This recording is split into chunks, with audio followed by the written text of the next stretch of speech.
بسم اللہ الرحمن الرحیم الف لام را تلک آیات الکتاب المبین۔ الف لام را، یہ ایک روشن کتاب کی آیات ہیں۔ اِنَّا أَنزَلْنَاهُ قُرْآنًا عَرَبِيًّا لَعَلَّكُمْ تَعْقِلُونَ، ہم نے اس کو نازل کیا ہے عربی قرآن بنا کر تاکہ تم لوگ اس سے اچھی طرح سے سمجھ سکو۔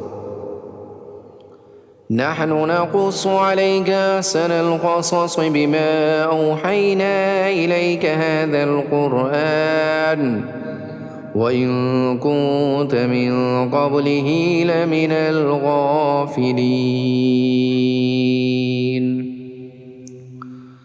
اے پیغمبر صلی اللہ علیہ وسلم، ہم نے تم پر یہ قرآن جو وحی کے ذریعے بھیجا ہے، اس کے ذریعے ہم تمہیں ایک بہترین واقعہ سناتے ہیں، جبکہ تم اس سے پہلے اس واقعے سے بالکل بے خبر تھے۔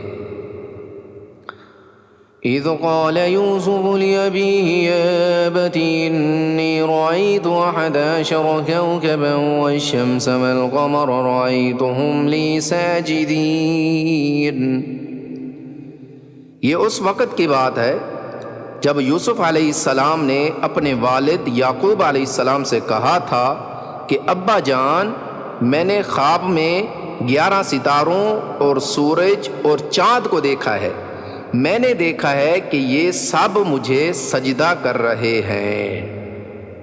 قال يا بني لا تقصص رؤياك على إخوتك فيكيدوا لك كيدا إن الشيطان للإنسان عدو مبين۔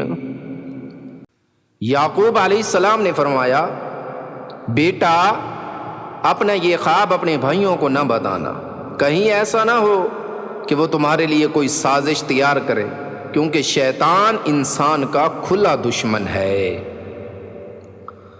وَكَذَلِكَ يَجْتَبِيكَ رَبُّكَ وَيُعَلِّمُكَ مِن تَأْوِيلِ الْأَحَادِيثِ وَيُتِمُّ نِعْمَتَهُ عَلَيْكَ وَعَلَى آلِ يَعْقُوبَ كما أتمها على أبويك من قبل إبراهيم وإسحاق إن ربك عليم حكيم۔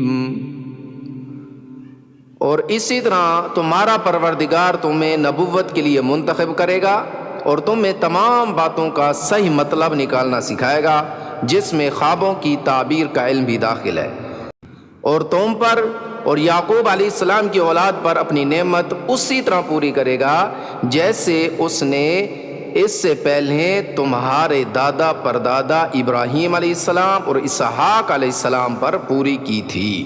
یقیناً تمہارا پروردگار علم کا بھی مالک ہے، حکمت کا بھی مالک۔